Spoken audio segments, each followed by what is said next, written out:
Victor Lustig didn't just sell the Eiffel Tower once, he did it twice, preying on the fears and hopes of a city still reeling from war. By 1925, upkeep costs had Parisians questioning the tower's future, turning their pride into a burden. Lustig's scheme wasn't just bold, it was built on the cracks in post-war Paris, where anxiety and ambition made even the impossible seem possible. Why would anyone fall for such an outlandish scam? The answer hides in psychology, greed, and the careful illusion of authority, and it all began with forged stationery and a fancy hotel room. To understand how Lustig pulled off his infamous con, you have to look at Paris in 1925. The city was still shaking off the aftermath of World War I. The parties and jazz clubs might have made headlines, but underneath, Paris was anxious. Economic strain lingered. Inflation chipped away at savings, and the city's finances were stretched thin. People worried about the future, and the government's reputation wasn't exactly spotless. In the cafes, on the trams, everywhere you turned, there were rumors. Some thought the city's leaders were corrupt, others just called them clueless. It was a place where trust came at a premium and hope was in short supply. Now, layer onto that a debate that never seemed to end: what should Paris do with the Eiffel Tower? It's easy to forget, but the tower wasn't always the beloved icon you see on postcards.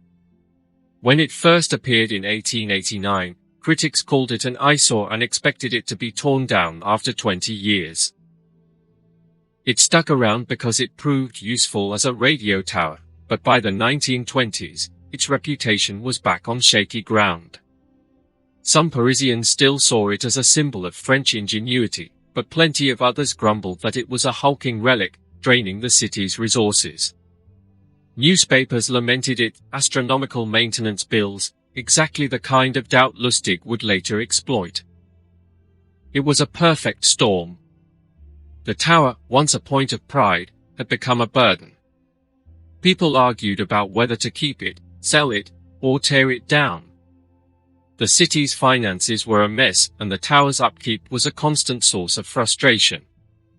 That mix of public doubt and government unease was all the invitation a clever opportunist needed. This is where Lustig's genius came in. He understood that the impossible only seems that way until you give people a reason to believe.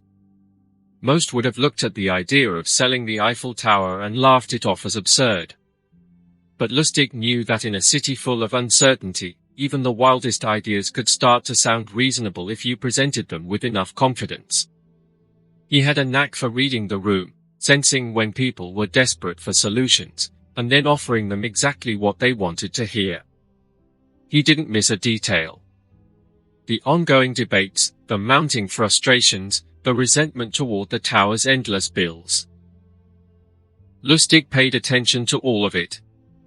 He saw Paris not as a city in crisis, but as a city searching for answers. And if the right answer didn't exist, he'd simply invent one. Where others saw a crumbling monument, he saw an opportunity so big and so outrageous that most people wouldn't dare to question it. That's the real trick, isn't it? Making the impossible plausible. Lustig's plan depended on the city's mood, on the willingness of people to believe that maybe, just maybe, selling off the Eiffel Tower could solve everyone's problems.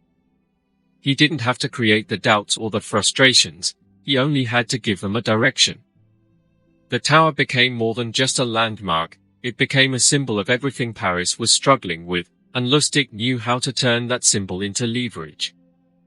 Think about how easy it is to accept something if it comes at just the right moment.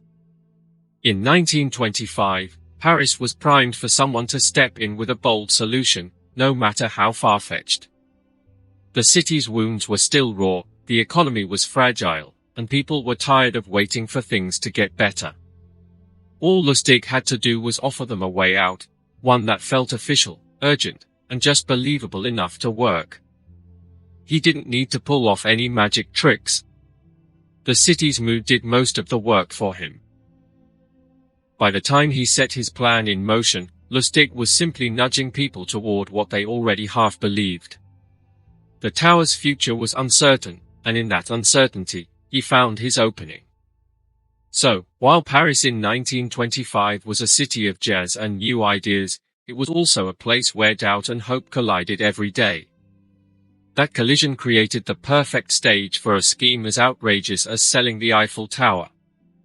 And Lustig was ready to step into the spotlight, armed with charm, forged documents, and an uncanny sense of timing. But who was this man who could see opportunity where others saw only risk? How does someone become bold enough to try a con like this in the first place? To answer that, you have to go back to the beginning, before the tower, before Paris, to the early life of Victor Lustig himself. Victor Lustig's transformation into a master con artist started early. Born in 1890 in Hostin, a small town in what's now the Czech Republic, he grew up in the shifting, multilingual world of the Austro-Hungarian Empire. By age 12, he already spoke 5 languages fluently.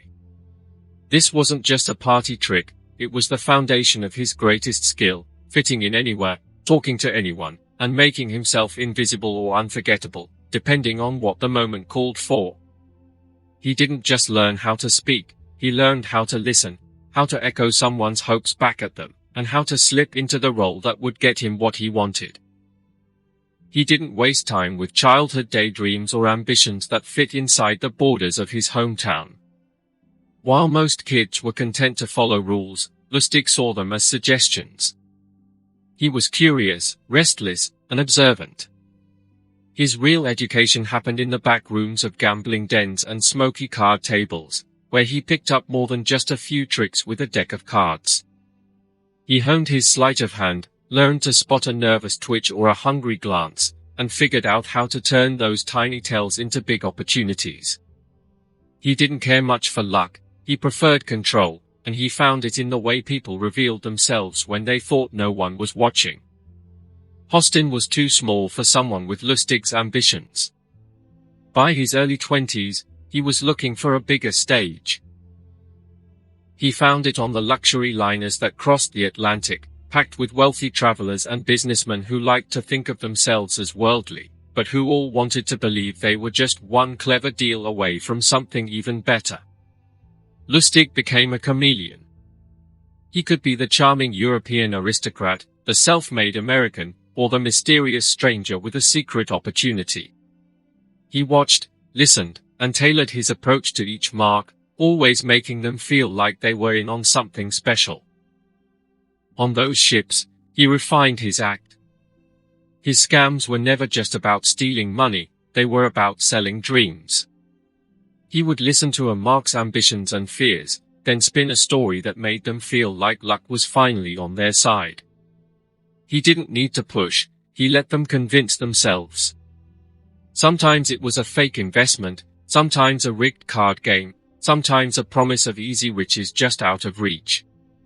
He learned to perform confidence, to make doubting him seem like the foolish choice. He didn't just look the part, he became it, right down to the smallest detail. It wasn't long before Lustig was making real money, but for him, the thrill was never just the payoff. It was about the challenge. He didn't settle for small-time scams. Each con was more elaborate than the last, requiring patience, planning, and a willingness to walk away if the timing wasn't right. He started building a philosophy around his work, a set of rules that kept him sharp and kept his marks off balance. He called them his 10 Commandments of the Con. They weren't about trickery for its own sake, they were about understanding people, knowing when to listen, when to agree, and when to simply fade into the background. Never boast. Never get drunk. Let the other person take the lead, and always let them think the decision is theirs. These commandments weren't just a code, they were a window into Lustig's mind. He didn't see people as gullible or foolish. He saw them as hopeful, always looking for a way to get ahead, always willing to believe that a little luck or a clever friend could change everything. He respected that hope, even as he used it. He believed that most people fell for cons not because they were easily fooled, but because they wanted to believe in something better. In his hands, hope wasn't just a feeling, it was a tool. The 1920s were a time when hope and uncertainty went hand in hand. Europe was still recovering, and people wanted to believe that prosperity was just around the corner. Lustig understood that all he had to do was give them a reason to believe, just enough of a story, just enough of a promise, and they would do the rest. He didn't need to work hard to convince anyone. The world was primed for someone like him, someone who could sell not just a product, but a possibility. His early successes gave him confidence, but they also made him careful. He knew that every con could be his last if he got careless or greedy. He planned for every outcome, kept backup plans ready, and never let himself get too comfortable. He studied his marks, tailored his approach, and always stayed one step ahead. It was never just about the money. It was about the performance, the illusion, and the satisfaction of pulling off something no one else would even attempt. By the time Lustig arrived in Paris, he was ready for something bigger. He'd outgrown gambling halls and ocean liners. He wanted a challenge that would test every skill he'd developed, a scheme so bold that it would become legend if he could pull it off. He had the language, the charm, the patience, and the nerve. All he needed was the right stage, the right moment, and a way to make the impossible seem just plausible enough. Convincing someone you're a government official isn't as hard as you might think, especially if you're Victor Lustig. The illusion of authority isn't built on bravado. It's built on the smallest details, details that make you look twice, then decide not to question anything at all. Lustig approached this with the precision of someone who had learned that the right paperwork could do more than 1,000 clever words ever could. He started with custom-forged documents, not just any fakes, but letters on heavy, cream-colored stationery, bearing the official French government seal. He even signed them under the pseudonym M.L. Pichon, a name close enough to real officials to sound plausible, but just obscure enough to avoid suspicion. The seals and signatures were so precise, commissioned from a reputable Paris printer, that when his marks saw them, their skepticism faded. They didn't question the man in front of them because the paper in their hands already told them he was someone to trust. Of course, the setting mattered just as much. Lustig didn't invite his targets to a cramped office or a noisy cafe. He chose the Hotel de Crillon, a place with thick carpets, gold trim, and a quiet that made you lower your voice without thinking. The Crillon wasn't just a luxury hotel, it was a stage where diplomats and dignitaries came and went, a place that whispered importance with every footstep on the marble floors. Walking through those doors, his targets felt like they were entering a world reserved for the powerful. The hotel's reputation did half the work for him. If you're meeting a supposed government official in a place where real ones spend their time, who are you to doubt his story? Lustig understood that authority isn't just about what you say, it's about what people expect to see and hear. He wore tailored suits and carried himself with the kind of confidence that comes from knowing every part of the act is airtight. He didn't oversell the role, he let the environment, the stationery, and his calm demeanor do the talking. When he greeted his guests at the Crillon, he was courteous but reserved, exactly as you'd expect from a bureaucrat with too many secrets and too little time. The story he told was simple, but it hit all the right nerves. The Eiffel Tower, he explained, had become too expensive for the city to maintain. After years of debate and mounting costs, something his marks had read about in the papers, the government had quietly decided to sell it for scrap. The decision wasn't public yet, he said, and for good reason, the backlash would be enormous. The sale had to be handled discreetly, with only the most reputable scrap dealers considered for the job. It sounded just official enough, just secretive enough, to seem real. Lustig didn't have to invent the anxiety about the tower's future. He just had to amplify it. The newspapers had already called its maintenance astronomical. The public had already argued about whether it was worth keeping. All he did was present the government's supposed solution as a logical next step.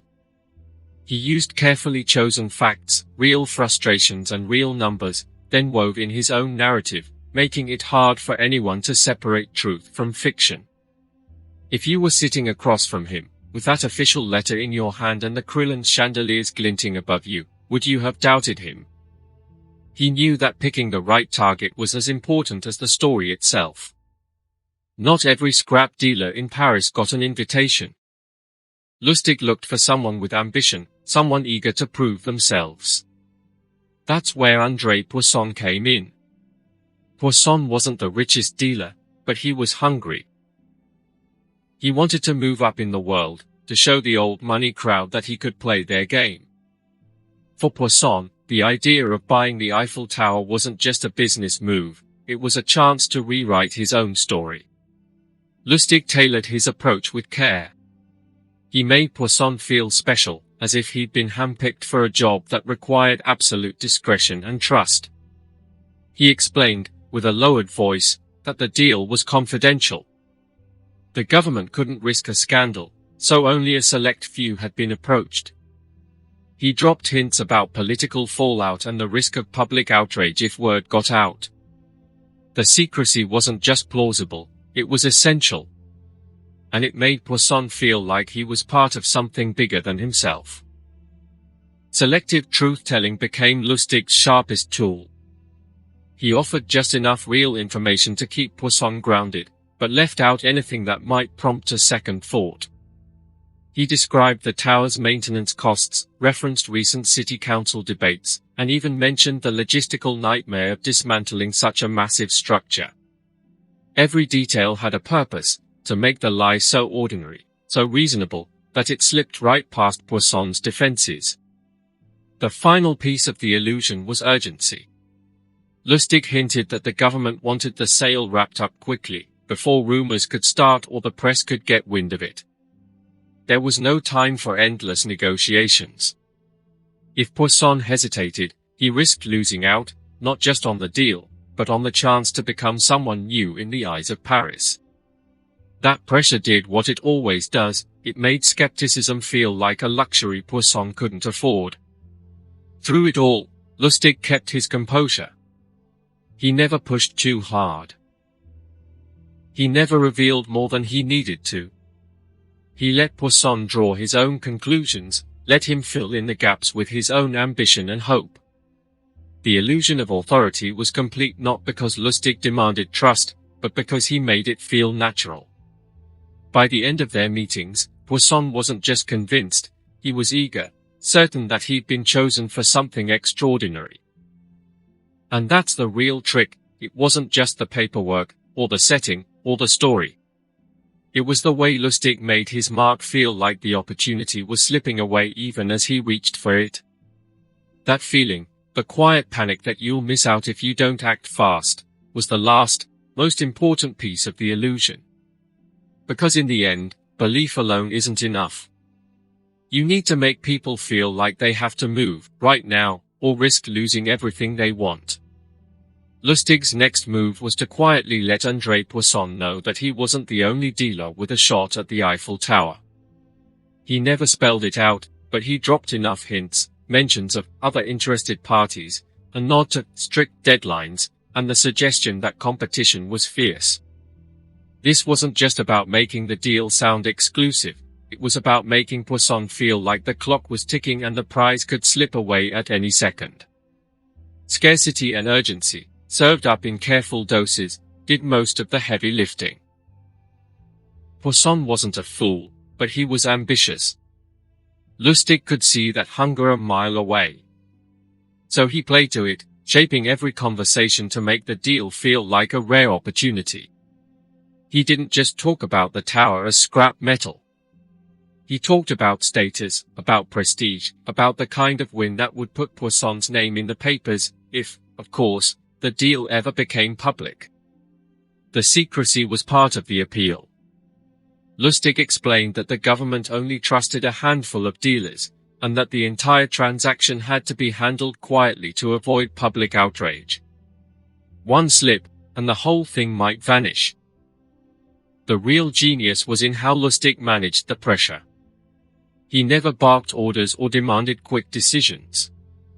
Instead, he let the environment do the work. Meetings took place in the Hotel de Krillen, a setting that hummed with quiet authority. Lustig's tone was always measured, sometimes even weary, as if he were burdened by the responsibility of his role. He'd sigh, glance at his watch, and mention that the government wanted the matter settled before rumors could leak. These little gestures made him seem both official and pressed for time, someone with better things to do than wait around. Meanwhile, Lustig kept the illusion of competition alive. He told Poisson that several other top dealers were being considered. He never named names, but he didn't have to. The implication was clear: hesitate, and someone else would walk away with the deal. This wasn't just a sale, it was a race. And Poisson, eager to prove himself, started to see every moment of hesitation as a risk. You can almost picture Poisson sitting there, weighing his options. On one hand, there's the chance to secure the most spectacular scrap deal in Parisian history. On the other, there's the fear of being outbid by a rival. That's the power of urgency and scarcity. It doesn't just cloud judgment, it makes you forget to ask the questions you'd normally ask. Is this real? Why is this happening so fast? Should I check with someone else? Instead, you focus on the prize and the possibility of losing it. Lustig didn't overwhelm Poisson with hard sells. He left just enough space for Poisson to feel like the decision was his. But every quiet reminder, about deadlines, about other bidders, about the government's desire for speed, tightened the screws. The urgency was always there, humming beneath the surface. Poisson started to believe that waiting even a day could mean missing out forever. It's easy to imagine what these meetings felt like. The hush of the Krillen, the weight of official-looking documents, Lustig's calm authority. Everything around Poisson told him this was legitimate, and everything Lustig said made the deal seem fleeting. The mix was intoxicating. Poisson wasn't just buying iron and steel, he was buying a shot at something bigger. He wanted to be the man who pulled off the impossible, the one who outsmarted his rivals and made his mark on the city. Lustig knew how to stoke that ambition. He hinted that the government wanted a buyer who could act fast and keep quiet. He mentioned that delays might force officials to look elsewhere. He even suggested, with a sympathetic shake of his head, that he hated to see good opportunities wasted on indecision. These weren't threats, they were invitations. Poisson was made to feel like he was in on a secret, part of a select group, but only if he moved quickly. The sense of scarcity grew sharper as the negotiations continued. Lustig never let Poisson feel comfortable. He'd mentioned that another dealer was meeting him later that day, or that he had to report back to his superiors soon. The message was always the same: this deal won't wait. The more Poisson believed he was about to lose out, the more desperate he became to close. That desperation drowned out any doubts he might have had. In the end, Poisson did exactly what Lustig hoped he would. He offered a bid high enough to guarantee he'd win, stretching himself further than he probably should have. Lustig accepted with a nod, collected the cash, and left the meeting as calmly as he'd arrived. There was no grand escape, just a quiet exit, the kind that leaves no trace until it's far too late. It wasn't until days later, when Poisson tried to follow up and realized the government had never authorized the sale, that the truth hit. The embarrassment stung almost as much as the financial loss. Poisson didn't go to the police. He kept quiet, hoping no one would find out how badly he'd been fooled. For Lustig, that silence was the final victory. The con worked not just because of the story he sold, but because of the urgency and scarcity he used to make it irresistible. And once whispers of the scam started drifting through Paris, the city's reaction was as unpredictable as Lustig himself. If you were sitting in a Parisian cafe in 1925, you might have heard the story first as a rumor, something so outlandish it had to be a joke. Someone had managed to sell the Eiffel Tower.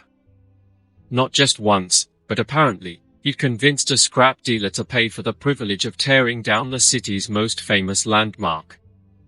At first, it sounded like the kind of tall tale invented to pass the time over cheap wine. But as the days went on, the story stuck. People started to ask, could it really have happened?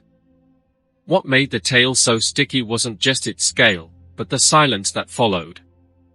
André Poisson, the scrap dealer at the center of the scheme, had every reason to keep his humiliation private. In his world, reputation was everything. Admitting he'd been swindled by a stranger posing as a government official would have been social suicide. It wasn't just about the money, though that loss was considerable. It was about pride, status, and the circles he'd spent years trying to join. So Poisson kept quiet, replaying every detail of the deal in his mind, probably wishing he could go back and spot the cracks in Lustig's story. That silence, as it turned out, was Lustig's best ally. With no victim rushing to the police or the press, Lustig had all the time he needed to vanish. No headlines, no wanted posters, no frantic search. Just a city left to wonder whether the whole thing was real or just another Parisian legend. In a place where shame could weigh more than a lost fortune, the con worked not just because of Lustig's skill, but because his victim's pride kept the story from exploding, at least, for a little while. But you can't keep a secret like that forever, especially not in a city where gossip travels faster than the trams. The whispers started small, then grew louder. Soon, the story was everywhere, on street corners, in salons, in the smoky back rooms where Paris did its best thinking. The city's newspapers picked it up, running with the absurdity of the scam. Editorials dripped with dry humor, and cartoonists had a field day sketching the tower as a pile of scrap or Lustig as a shadowy figure slipping away with bags of cash. The idea that someone could outwit both the government and the city's sharpest businessmen was just too good to ignore. For the public, the whole affair was a mix of disbelief and amusement. Some saw Lustig as a master trickster, someone who'd exposed the greed and arrogance of men who thought they were too clever to be fooled. Others shook their heads at the authorities, wondering how such a thing could happen under their noses. The Eiffel Tower had always been a source of debate. Some loved it, some loathed it, but now it was at the center of a story that felt almost too wild to be true. The authorities, on the other hand, were anything but amused. For them, the scam was a public embarrassment. The fact that Lustig had managed to impersonate a government official, forge documents, and conduct business at the Hotel de Crillon without raising suspicion was infuriating. The police wanted answers, and officials wanted the story buried before it could do more damage to their already shaky reputations. But with the story splashed across the city's newspapers, and with satirical cartoons making the rounds, there was no way to put the genie back in the bottle. What made the whole episode even more remarkable was how quickly it became folklore.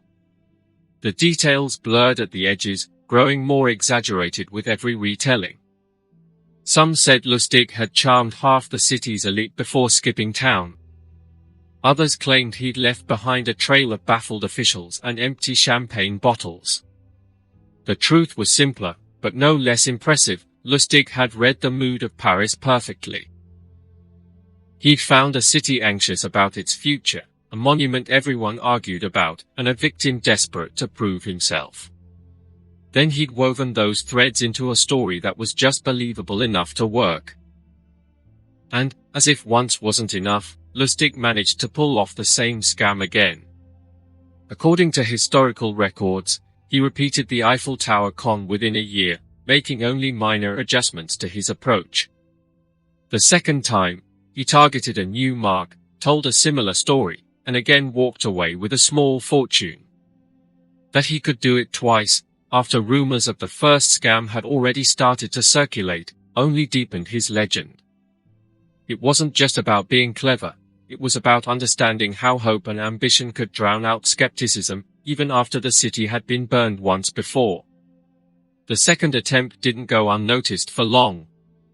By now, the authorities were on high alert, and word of another suspicious deal involving the Eiffel Tower set off alarms. But Lustig was already gone before they could close in, leaving behind a trail of confusion and more than a few red faces.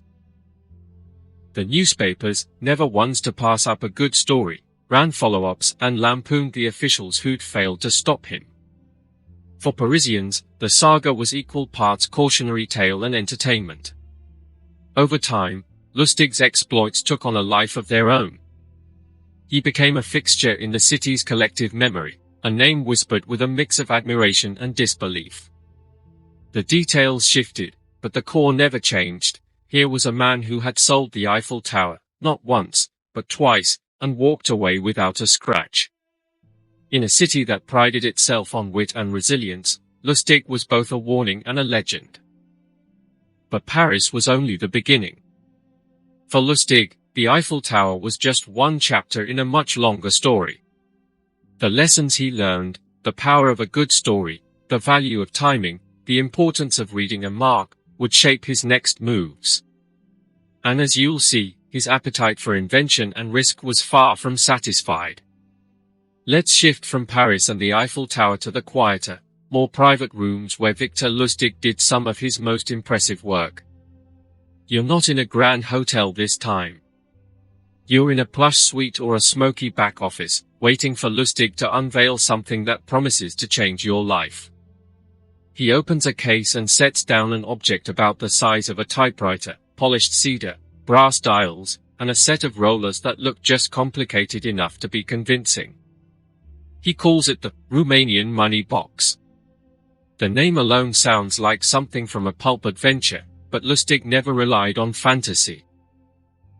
He used the right mix of science, secrecy, and performance to make you believe. Here's how the scam worked. Lustig claimed the money box could duplicate banknotes using radium, a word that, in the 1920s, carried the same weight as artificial intelligence does today, mysterious, technical, and just a little bit dangerous.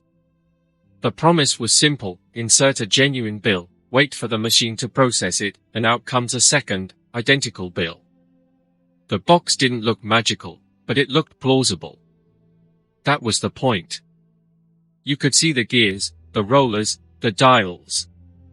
You could imagine, just for a moment, that such a thing might really exist. Lustig's demonstrations were flawless because he controlled every variable. Before you ever saw the trick in action, he'd already loaded a second genuine bill inside the box. So when you watched him feed in a $100 note, crank the handle, and wait for the processing to finish, you saw two crisp $100 bills emerge, one you'd just seen, and one that had been hidden inside all along. The sleight of hand wasn't flashy. It was quiet, deliberate, and completely disarming. If you're sitting there, watching it happen, you're not thinking about trickery. You're thinking about what you could do with a machine like that. And Lustig knew exactly how to play to those thoughts. He priced the money box outrageously high, sometimes tens of thousands of dollars. If you balked, he'd lean in and lower his voice, warning you about the dangers of using it too often.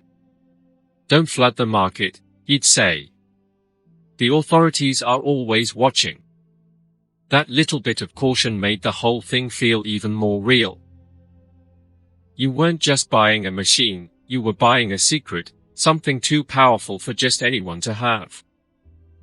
The best part, at least for Lustig, was that the scam didn't need to last long. Once you bought the box and tried it at home, you'd get one or two duplicate bills, because Lustig had left a couple more inside. But after that, nothing. The machine stopped working. By the time you realized you'd been had, Lustig was gone, already halfway to another city or even another country. And here's the kicker, you weren't likely to go to the police. Admitting you'd paid a fortune for what was, essentially, a counterfeiting device would make you look like a criminal or a fool. Most victims kept quiet, nursing their losses in private. Lustig's understanding of human nature was as sharp as ever. He knew that greed and embarrassment would keep his mark silent. The more someone wanted easy money, the less likely they were to admit they'd fallen for the promise of it. This was his insurance policy. The shame of being duped was almost as valuable as the scam itself.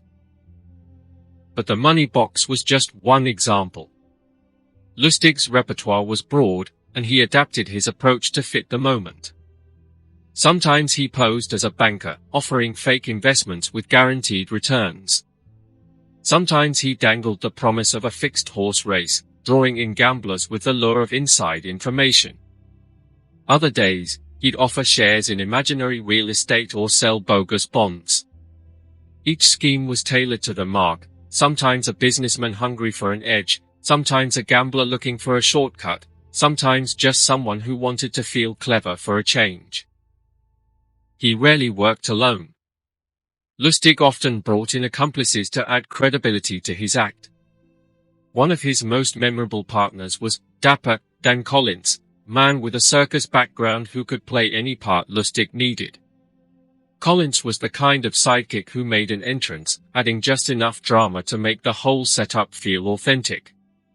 Together, they turned scams into performances, each detail carefully planned, each role rehearsed. If you were on the other side of the table, you'd have a hard time picking out where the truth ended and the lie began. Lustig's ability to disappear was legendary. He cycled through 47 aliases and carried a stack of fake passports, always ready to change his name, his accent, or his entire backstory at a moment's notice. When a scheme started to unravel, he was gone before anyone could react. The authorities might have a description, maybe even a photograph, but by the time they put the pieces together, Lustig was already setting up his next con. What set him apart wasn't just the cleverness of his scams, but the way he built them on a foundation of plausibility. Lustig never asked people to believe in magic. He asked them to believe in science, in opportunity, in the little cracks in the system that only a few clever people could exploit. The Eiffel Tower really was expensive to maintain. Counterfeiting technology was a real concern for governments. Lustig took those truths and stretched them just far enough to create something new, something that felt possible, even when it wasn't. He understood that the best lies are the ones you want to believe. If you're desperate for a break, if you're convinced the world is full of secret shortcuts, you're halfway to believing in a box that prints money or a government desperate to sell off a landmark. Lustig just gave you the final nudge. But even the most convincing stories have a shelf life. The more elaborate Lustig's scams became, the more attention he attracted. Not just from would-be victims, but from the authorities who were finally starting to see the pattern. The world was changing, and so were the tools used to catch men like him. The stage was set for a showdown that would test every trick Lustig had learned, and for the first time, he wouldn't be the one writing the script. Victor Lustig's ability to charm, manipulate, and deceive seemed unstoppable. For years, he slipped through the fingers of law enforcement, his schemes growing more intricate and daring. But every story like his eventually runs out of room, and by the 1930s, Lustig's luck began to turn. The final chapter wasn't about the Eiffel Tower or the money box. It was about counterfeiting, quiet, methodical, and impossible for the authorities to ignore. This time, Lustig's target wasn't a single mark. It was the entire system. By the mid-1930s, Lustig's name had become a headache for law enforcement. He was more than a legendary con artist, he was a problem that needed solving. The Secret Service, whose main job was to hunt down counterfeiters, had been on his trail for years. Agent Peter A. Rubino led the chase, tracking Lustig's movements across cities and states. Lustig left a trail, but it was a confusing one. He used dozens of aliases, stayed on the move, and rarely made the same mistake twice. As Agent Frank Sekula once put it, Lustig had managed to swindle the law itself. For a while, that seemed almost true. But counterfeiting is a crime that brings more heat than any clever con. Lustig's fake bills were so convincing that they passed through banks and businesses without raising suspicion. The money started turning up everywhere, and the scale of the operation forced federal agents to make him a top priority. The FBI, under J. Edgar Hoover, took notice. The Secret Service devoted years to untangling Lustig's network. Each time they closed in, he managed to slip away, leaving them with nothing but another pile of phony cash and a string of frustrated witnesses. The end came not with a grand chase, but with a quiet confrontation on a New York street corner. On May 10, 1935, Agent Rubino finally caught up to Lustig. The arrest was quick and direct, no disguises, no last-minute escapes. Lustig was taken into custody, and the long-running game of cat and mouse was over. At least, that's how it looked. But Lustig wasn't finished making headlines. While awaiting trial at the Federal Detention Center in Manhattan, he pulled off one of his boldest moves yet. Using bedsheets twisted into a rope, he cut through the bars of his cell window, then swung down to the street below. To anyone watching, he looked like a window cleaner, just another man at work in the city. The escape was classic Lustig, inventive, calm, and almost casual in its execution. For a short time, he was free again, slipping through the city while authorities scrambled to catch up. His freedom didn't last. The law caught up with him once more, this time making sure there would be no repeat performance. Lustig's trial in New York became something of a spectacle. The courtroom filled with onlookers, not angry victims, but curious crowds drawn by the sheer audacity of his life. They wanted to see the man who could talk anyone out of anything, who could turn a forged document or a clever story into a fortune. Even behind bars, Lustig kept his composure. He answered questions with the same poise he'd used to sell the Eiffel Tower, never losing his sense of control. The sentence was severe, 20 years in federal prison. Lustig was sent to Alcatraz, the notorious island fortress reserved for the country's most troublesome criminals. You might imagine the story ends there, with Lustig broken by the harsh routine of prison life. But even in Alcatraz, he managed to stand out. He befriended guards and inmates alike, trading stories and advice. His reputation followed him inside, and he never lost the quiet confidence that had carried him through decades of deception. Still, there was no escape from Alcatraz. Lustig's health declined as the years passed. In 1947, after more than a decade behind bars, he died from complications related to pneumonia. His death certificate was filed under the name, Apprentice Salesman. It's the kind of detail that makes you pause, one last wink from a man who built his life on illusions. Even in the final record, he couldn't resist a little misdirection. Rumors, of course, followed him to the end. Some whispered that Lustig had faked his own death, that he'd slipped away from Alcatraz just as he'd slipped from every other trap. But the truth is simpler, and maybe a bit sadder. The man who once sold the Eiffel Tower died quietly, far from the glamour and excitement of his old life. Yet Lustig's story didn't fade with him. People kept telling it, sometimes as a cautionary tale, sometimes as a legend. He became a symbol for something bigger than himself. The power of persuasion, the allure of possibility, and the danger of believing what you want to believe. His greatest trick wasn't just fooling his marks, it was making the world want to believe the impossible, even after the facts were clear. And that's where things get interesting. Because Lustig's genius wasn't just in his scams or his escapes. It was in his understanding of people, their hopes, their fears, and their blind spots. The real story isn't just about how he fooled the world, but why the world was so eager to be fooled. Let's talk about what really powered Victor Lustig's cons, the psychology of deception. This isn't about clever props or fancy stationery.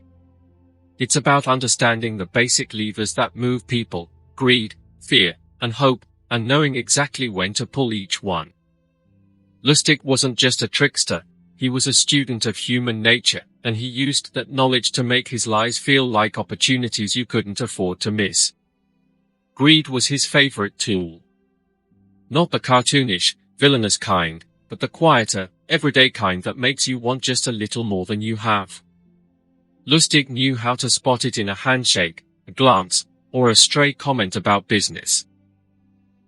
He would create deals that felt like shortcuts to success, secret government contracts, money-making machines, or insider investment tips. The moment you started imagining yourself at the top, Lustig knew he had you. His scams always offered a taste of something exclusive, something that whispered, "You're smarter than the rest." That's the kind of greed that gets people to lower their guard. Then there was fear. Lustig didn't threaten or intimidate, but he was a master at letting anxiety do the heavy lifting. He'd hint at looming deadlines, competitors waiting in the wings, or the risk of missing out on a one-time chance. He let his mark stew in the background noise of worry, about money, about reputation, about being left behind. When you're afraid of losing out, you stop thinking clearly. You focus on the danger, not the details. Lustig's scams always came with a ticking clock, and that sense of urgency made it hard for anyone to pause and ask the right questions. Hope, though, was his real specialty. Lustig understood that people want to believe in something better. They want to think they're on the verge of a breakthrough, that luck is finally turning their way. He shaped his stories to fit those private dreams, a struggling businessman suddenly given a shot at glory, an investor convinced they've stumbled onto the secret of easy wealth. Hope made his marks complicit in their own deception. When you're desperate for something to be true, you'll ignore the warning signs. Lustig didn't have to push his victims, he just had to show them a door and let them walk through it.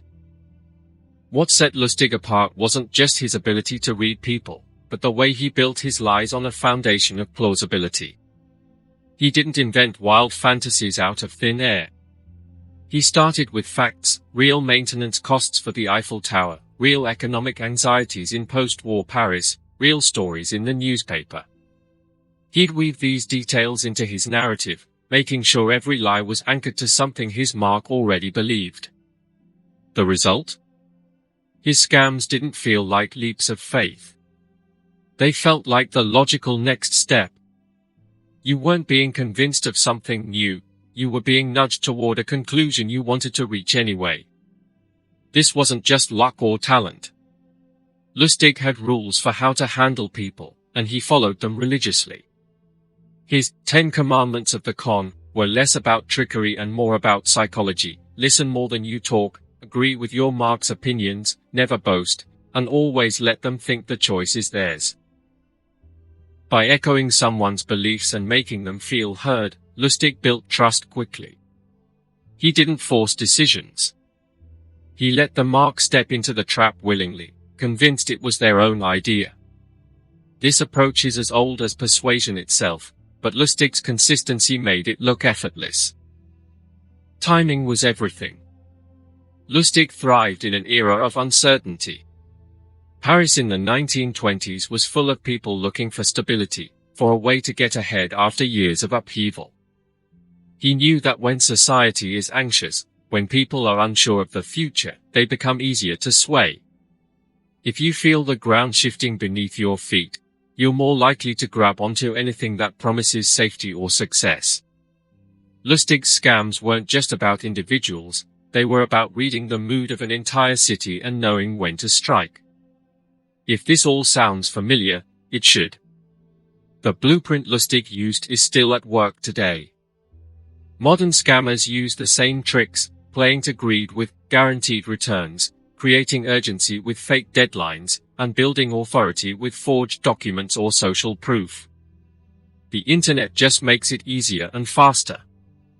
Phishing emails, online investment frauds, bogus giveaways, they all rely on the same emotional levers. The packaging has changed, but the psychology is the same. People still want to believe in shortcuts, still fear missing out, still hope for a sudden windfall. Selective truth-telling hasn't gone anywhere, either. Look at any scam that includes just enough real data to seem legitimate: charts, testimonials, even stolen logos from real companies.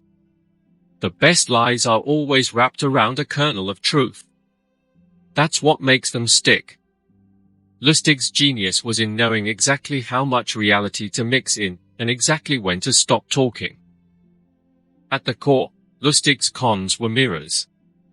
They reflected the desires, fears, and hopes of the people he targeted. He didn't need to invent new weaknesses, he just had to recognize the ones already there. The lesson isn't just about how scams work, but about why they keep working, generation after generation.